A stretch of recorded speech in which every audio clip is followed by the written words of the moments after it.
Sure. Yes, my name is Jakob Mikkelsen, and I'm game director on Hitman 2. Yeah. I'm Eskil. I'm the associate game director on Hitman 2. Yes. Yeah, and we've been making Hitman games for many, many years now. I think this is like my 5th Hitman game. Yeah, you've been here some time before me. Jakob actually was the guy who hired me in the beginning. Jakob's been doing a lot of level design, and I've been more in, gameplay and dialogue country for the years that I've been here. Started at Absolution, right, with trying to build the AI and the AI dialogue, and then we sort of joined forces on Hitman 2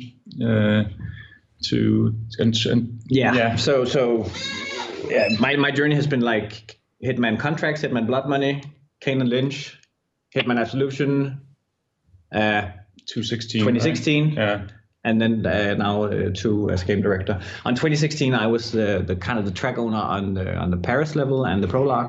So working a lot on those and making sure that those things kind of got where they ended. Of course, it wasn't only me, right? There was like a lot of people working on these missions at once at different points, right? It starts with a tiny team, and then it kind of explodes into a lot of people, and then as we build a new thing, we kind of remove people to new locations. Okay, fantastic. So I guess my first question is, what is the very first thing you do when you're starting a level? What is like the core idea of where does it begin? Well, I think it's kind of it's an iterative process. To begin with, we typically have the main story framework. Well, what does the main story what would the main story like to do in the level? And so you played up until Mumbai, so we're not going to talk past that point. Spoil it for you, I think. But then we have kind of a very over the times we kind of realized that in a game as open as Hitman, we can't really dictate too much what goes on in the level besides the fact that you need to eliminate your targets and maybe step in and destroy the virus or that kind of stuff, because we want to keep as many open doors for the player as possible. So typically we brainstorm a lot of kind of locations, and then it's like, wouldn't it be cool if 47 went to a race? Wouldn't it be cool to do a fashion show? Wouldn't it be cool to do the streets of Mumbai with all the slums and all that stuff, right? So that's kind of the originating idea. Globetrotting is a part of Agent 47's life, right? He travels a lot. He goes to many different places, and I think that's one of the strong points about the game, that we can almost place him anywhere on the planet, and it will somehow be possible for us to make sense of it. So that's also kind of it's a blessing at one point, but it's also kind of a curse, because that means we can do everything, which sometimes has the opposite effect, which we go too wide. And then we also have different scales and time constraints. So sometimes we have to, all right, how can we make a level that doesn't require 300 NPCs, right? And is it possible for us to do something smaller, perhaps? Because we look at the game and see, right, at least we did for the second one here, that we found out that we had these very, very humongous, huge levels, which is great, but can also be a little daunting to begin with. So that was also why the first mission, the beach mission, sort of came into place, because we wanted to start off a little lighter, but also maybe a little darker, and try to hit something that really nails a Hitman fantasy, being inside a house where nobody's home and then they're coming home, compared to, and then you have that very dark little snack, and then afterwards you have a level like Miami, which is all bright and colorful compared to the other one, right? I think the point Eskil touches upon here is also the when we do these missions, we don't see them as a single point. We look at them as kind of a chain of missions that you have to go to, and that's also why we try to kind of make them. I think what we really succeeded with in Hitman 2 was make them very contrastful. So we have the beach house, then we have Miami, and then Colombia, and then Mumbai. Every time it's not just a small change; it's a completely new thing that is in somewhat opposing. I assume you know about the suburbs level later on. and that goes after Mumbai, right? That's kind of exactly the opposite in a way. And then the last mission, again, we do a contrast change, and I think that's kind of the overall picture. Once we've settled on a location, we begin to kind of develop the characters. In Miami, it's the Noxus. How do they work in the mission? And then we ask the question, and that's kind of a recurring question: what could possibly go wrong here? And how can Agent 47 kind of get a grip on the situation? How can he affect the situation? How can besides all the systemic mechanics, we have some more linear scripted moments, but we're still trying to make them as open-ended as possible. With the Miami, the Flamingo is a good example of that, where you can make him do the thing and just kind of facilitate it, or you can take his role. And I really like the ones where you can do both sides of a story. I remember we pitched together early on a hospital level, and which I believe was the one that became Hokkaido, right? Yeah. But we looked at like, all right, what can possibly go wrong in a hospital, right? A lot of stuff. But there was also at least what I like, and I think we succeeded okay with that, actually, that if you take a hospital, there's a lot of navigation that's needed in a hospital.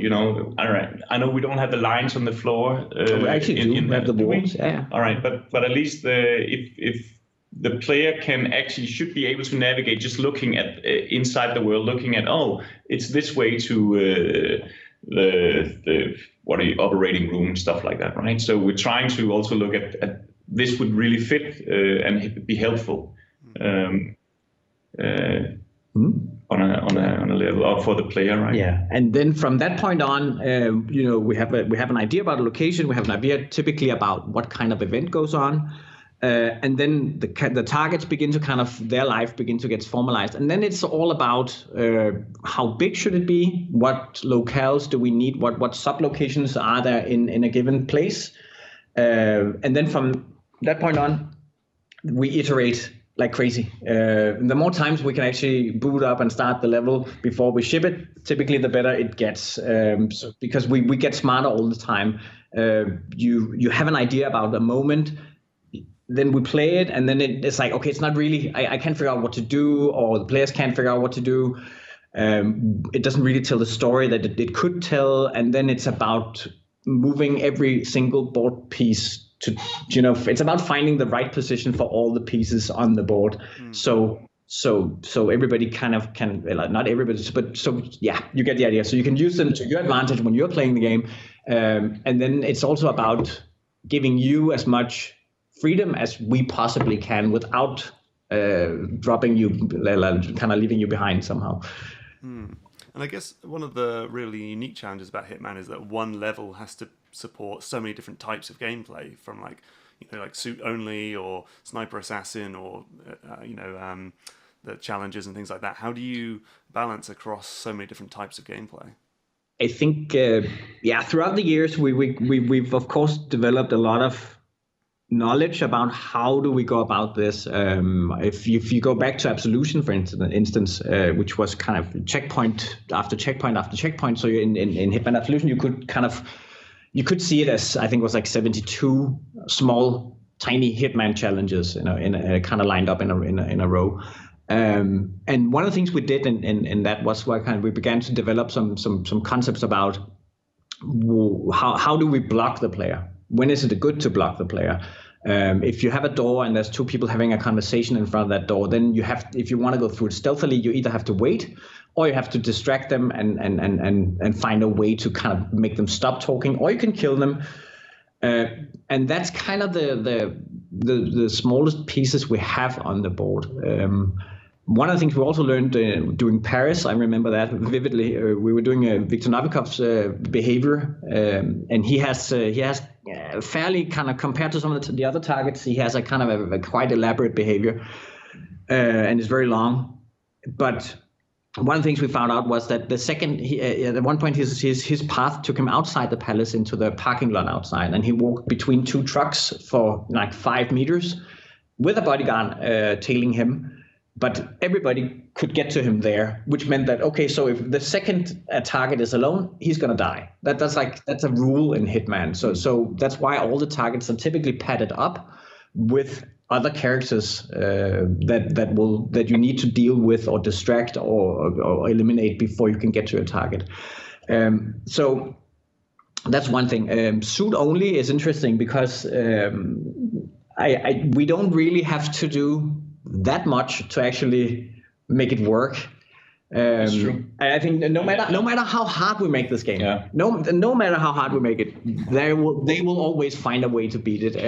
I remember thinking that in the beginning, it's like, this is impossible. There's no way you can do suit only on this. And then I remember Jakob just saying, no, don't worry. They will find a way.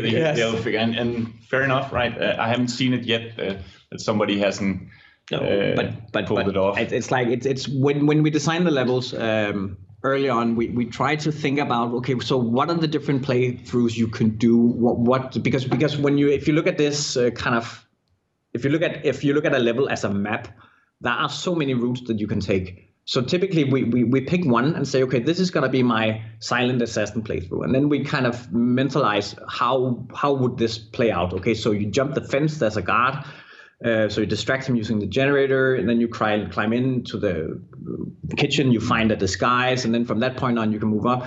And then so we create the suit only, silent assassin, route on paper first typically. And then we also come up with, okay, but if you were to go a bit more actiony and a bit more disguisey, then we draw up another route, and then you add the mission stories on top. Which are doing the same thing here, but that's kind of just a player guidance. But if you play it again without the guidance system enabled, they are still there. They still work, and you can still use them. I think that's kind of a different way of thinking about the same problem. How can you get to the target? I think that typically we run into the problem that there are holes in the layers of security. So I think that it's actually that problem that's a bigger problem. Once we create the silent assassin thing, that's fine. But I could also just do this, and then we play it. So we play it a lot, and we discover as many of these as we can early on. And then you have the sniper assassin. I think that with 2016, sniper was a bit more. It wasn't as deep an experience, and I think that's what the suitcase and the new rule about not carrying sniper rifles openly really kind of helps us create something more interesting when you do the sniping, where you have to pick your spot, figure out how to get there. So with sniping, it's always a concern, I have to say. When we build the missions, there's always this risk that we give away the snipe too easily. It's about sightlines and how far can you see through the level, and but you could just walk up here and then the target is right there. I've seen a lot of players when we did user testing on Paris who would just walk into the lobby of Paris and then just shoot Viktor Novikov the second they saw him, right? And then, of course, there would be a cascading effect on that, and Dahlia would be... That has actually been one of our big challenges, and that is to try to educate people into what sort of game Hitman is, because we did see a lot of people in the beginning with Novikov in Paris. We dangle him right in front of the player in the beginning, and we saw a lot of people who were used to, I guess, third-person action shooter type games. And they would go in and just blast away, and then they get shot and die. And then we were like, all right, now they get it. And they didn't. They just ran in again and tried again and died. And then they were like, this game sucks.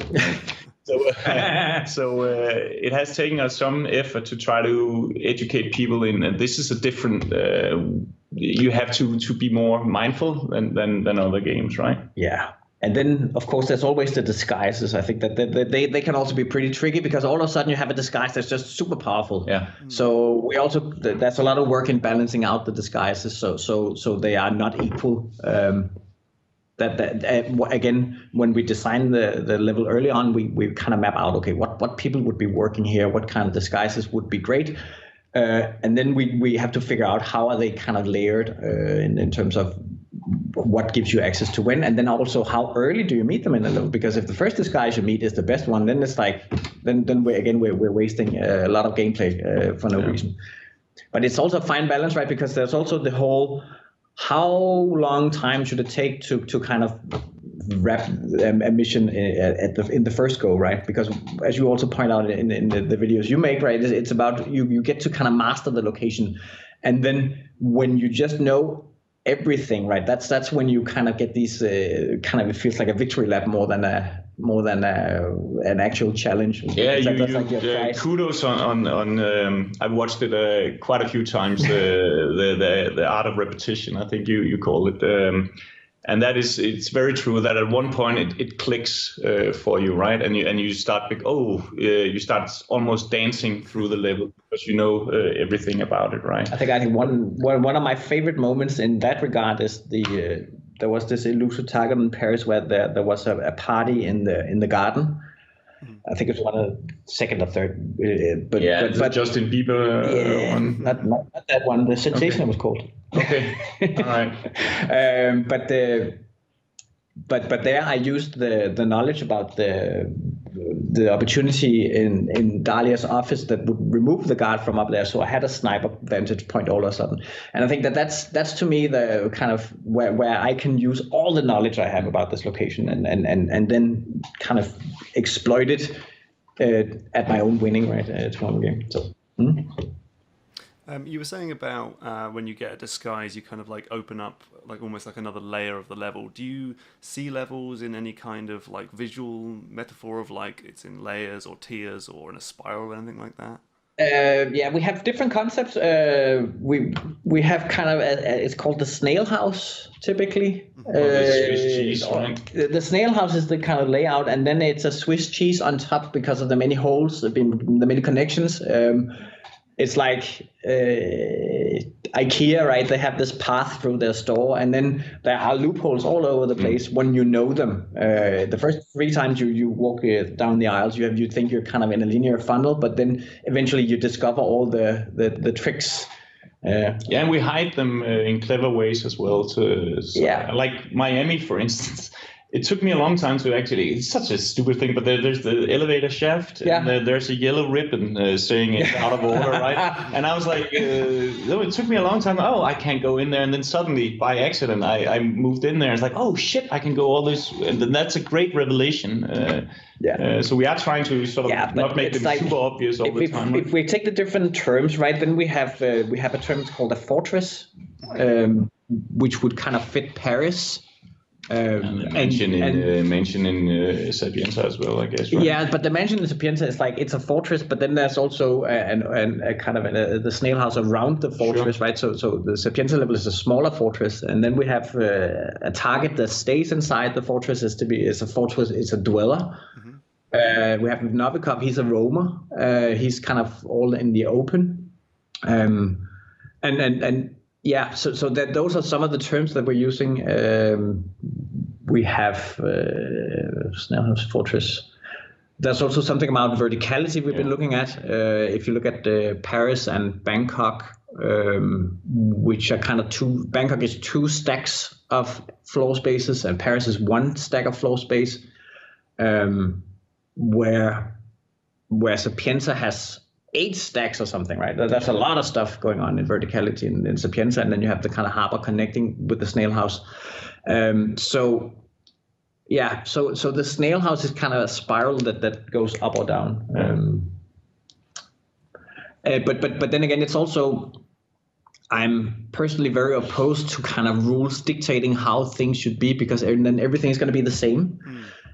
So I prefer that we use them as guidelines because we need to challenge ourselves in kind of in this thing again and again and again. So it's like, yeah, it feels fresh. Yeah. So there's something different, right? Something new. And now you're gonna play Mumbai soon, right? But there you'll see a lot of open space, and then you have a fortress, and you have kind of a maze to some extent, and then another. The slums are very mazy. Yeah, and then another fortress, but much more flat. So we're kind of playing with heights, we're playing with verticality, we're playing with kind of density, real estate. So there's a lot about, for the Mumbai slums, we wanted to kind of feel chaotic and busy and confusing. But that's a fine balance, because we also risk that you actually get lost and become very frustrated. And if you can't figure out how to use the map, or if you're not using guides, then you are in for a kind of okay, I need to map this out mentally. That is a constant challenge for us, and that's what we touched upon before, that it can feel, when you start a new level, you just learned another one to perfection, right? And then you start a new one, and in the beginning that can feel like almost daunting, right? Because it's almost too big a meal sometimes, right? So we're trying to give you, with the opportunities, trying to sort of get people to ease them in a way if they want to. Yeah. But I have to say that I removed I'm playing it on master and just doing it. It is, and I see a lot of people saying, please do this, because it is more rewarding, I have to say as well. But I can also see a lot of people want to play a lot of other games, and they don't have the same time or the same patience, maybe, right? I think that one of the designers came up with this metaphor for it, which is it's like being a tourist and then going to Amsterdam, and then you booked a hotel and you go to the app. You come from the airport straight to the hotel, and now you're in your hotel in Amsterdam. Of course, you have some ideas about what's in the neighborhood, but then to begin with, you're using the map. You only go to the specific point where you want to go. And then after a couple of days in your hotel, you begin to kind of get acquainted with the neighborhood, and you can kind of move around as you more freely. You feel more confident. You don't need a map per se. You just I'm just gonna go down the street yesterday, and then I'll find something to eat instead of I need to go to this restaurant. So there's definitely something about getting people to what do you call it, to the point where you know the level good enough to kind of freestyle and begin to make it your own. So I think also I should point out in your video, right, it's about master. It's like by repeating this, you kind of you get better at it. And I think that's one of the things I really like about the game, is that it's you, the person who's playing, who actually get better. It's not just the character who's leveling up or getting new equipment, but it's actually you who get better. And I think I think that's a strong point. And then so when you've got characters who are moving on a schedule, what sort of challenges do you face with that? We have we're trying to see if we can avoid it. We can't always, and I'm a little conflicted here because, of course, there's the time aspect, right? You set some stuff in motion, and now oh God, that guy is. You go into Instinct and you just see this little red dot, and this is gonna take forever, right? So we do actually have them sometimes running just to speed up, right? But that is one. No, but that is one of the huge things that it does require a lot of patience.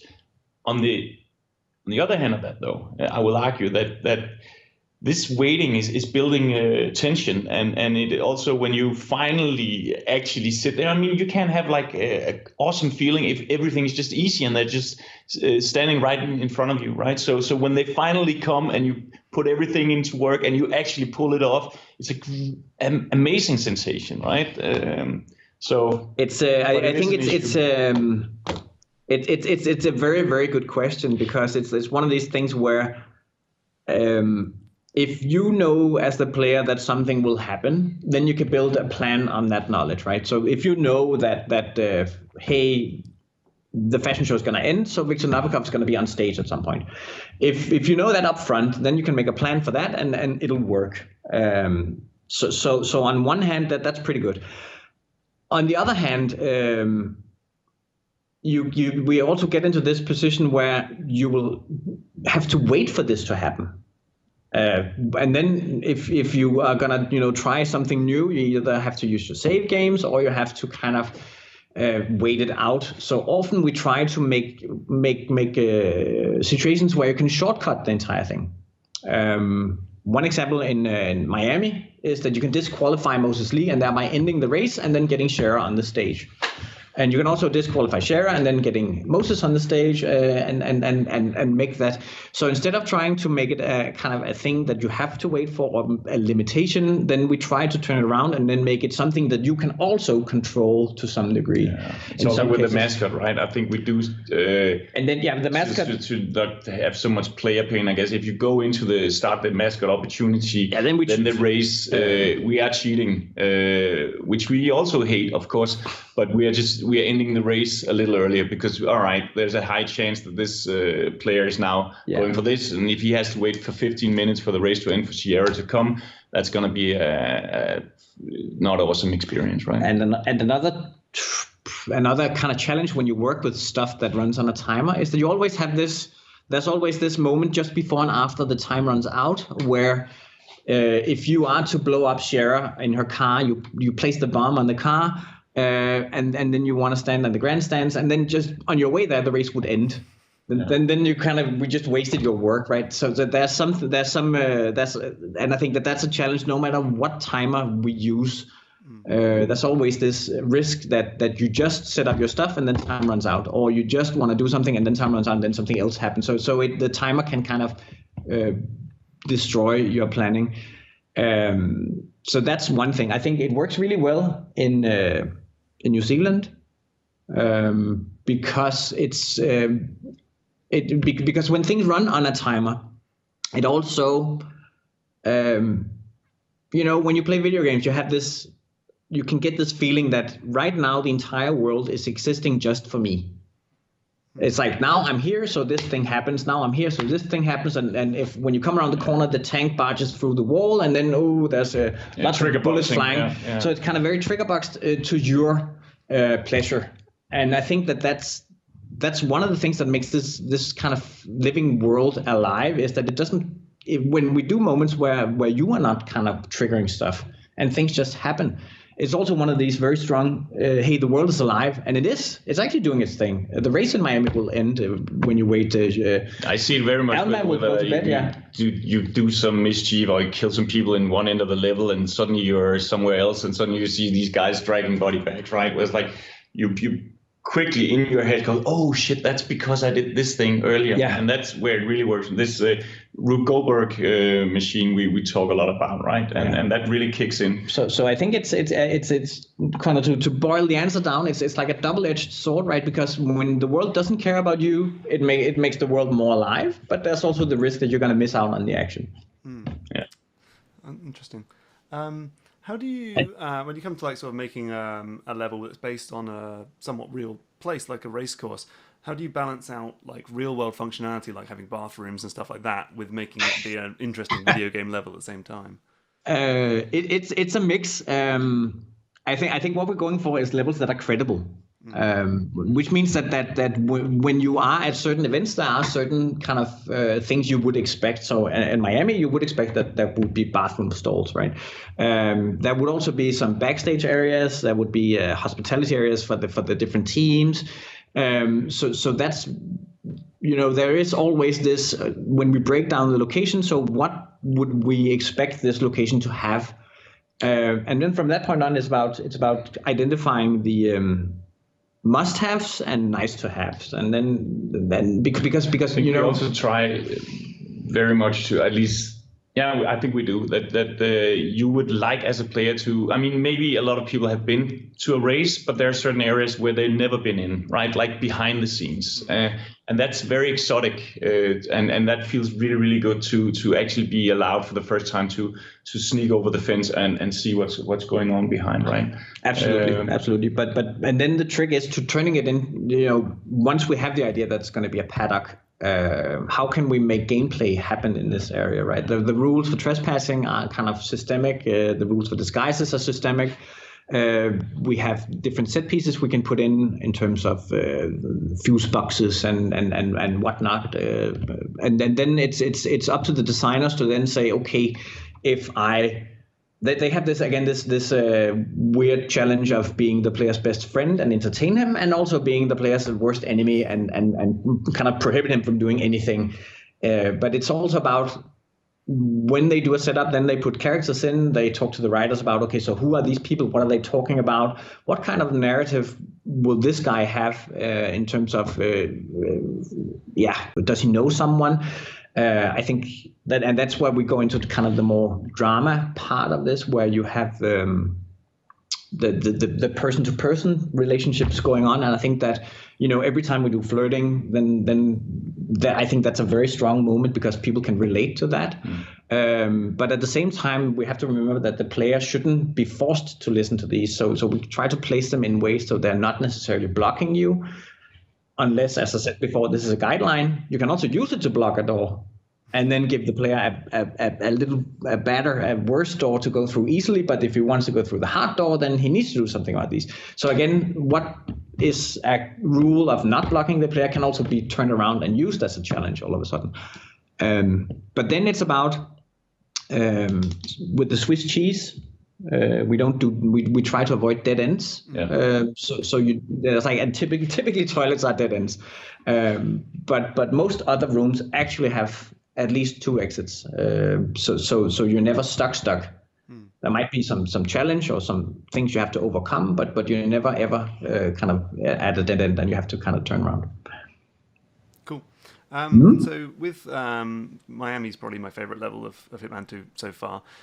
Do you have any sort of specific stories or memories of making that level? It's also quite unique because it's got a character in a car and stuff like that.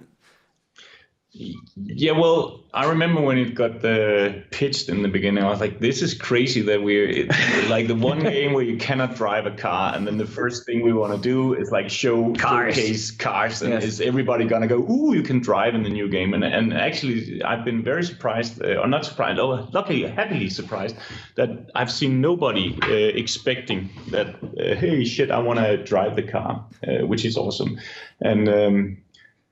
And when it started coming together, I was like, this is awesome, because you always see in games, you're never at a race event where it's the whole other thing around it that's actually taking the lead role. And you do see some good movies, right? Like heist movies and stuff like that, where people are actually at the stands and doing all this stuff with this thing going on. And I think we nailed that in this one. And I haven't seen that, as far as I remember, in any other game like this. Right? There's always only the pit stop and then the racetrack, right? In car games. Yeah, exactly. Exactly. I think for me that was like that robot was driving me crazy at one point because its arm kept being weird. It's every time I came up in that room, the arm was like offset or above it, and it was like what it's like. So that was one of the things that took so. There were so many issues with that. It should be fairly simple, but then again, it's every time we do something new, right? The cars are unique.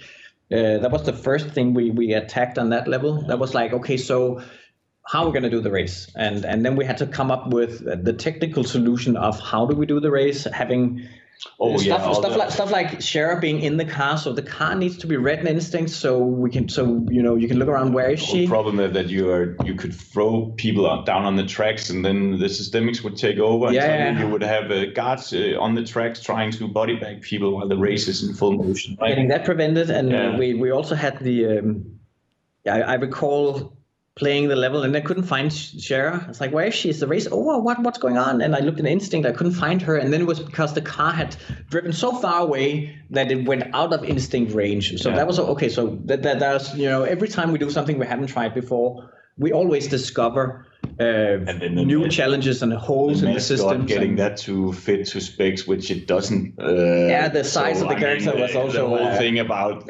stuff protruding, guns on the back, and this fucking flamingo, and you're standing in cover, and the nose is sticking like almost a meter out, right? And all the guards can't see shit. Where we're like, yeah, it's fine. I mean, you're already dressed as a flamingo, so we had to do certain compromises where we simply just have to go. Is it better that it's here than it's not? Yeah, it absolutely is. So, all right, let's just. And then we also had kind of if going back to the Swiss cheese design, having a racetrack that cuts your level in two is a really bad idea if you want to make a level where it's easy to get from A to B. Yeah. So the level designers they spend quite a lot of time on finding as many ways to cross the track, kind of spread it out all over throughout the level, up and down the track. And that's also, you can see that actually in Ghost mode, which is it's an issue there. Yeah, where you have to get from A to B. It's not the best level to play Ghost mode because it's chopped into because you have these absolutely these two divisions, right? And then there was the whole Of course, this is also where the fish kind of got its hour of 15 minutes of glory. How did that start? Well, we were doing the E3 demo, and they had made the fish, and it was in one of the fish tanks. So if you shot the fish tank, then it would spill out a fish. And I remember the first time I got it, it was like hilarious. Okay, and then I went and threw it in the sea, and then nothing happened. So it was like, hey, maybe I should. I just saved the fish. Yeah. And then we were doing the E3 playthrough. We're discussing. Okay, so what are we showcasing? How can we do this? Because showcasing Hitman is actually pretty hard to do it in an interesting way. I think we did a playthrough on. I disagree though. We did a playthrough on E3 where Sven was freestyling. Yeah, that's where you get. As you also did at your showing in Australia, where when you freestyle and there's something at risk that you can fail, then it becomes a spectator sport. And we can kind of, when we talk on top of it, it becomes really, really cool. That's when it works. But you can't showcase Hitman as you see a lot of E3 games where it's like, oh, look at these explosions, and then this happens, and this epic moment. Oh, that's it. It's classically very trigger boxed. So we found a way where we have to say to the audience, okay, this can go south, and it probably will. But let's try this attempt, and at least that seems to and I think that's work, right? That's because also that creates some tension, because it's actually you might, and we do often die ourselves, right? But then so in the E3 playthrough,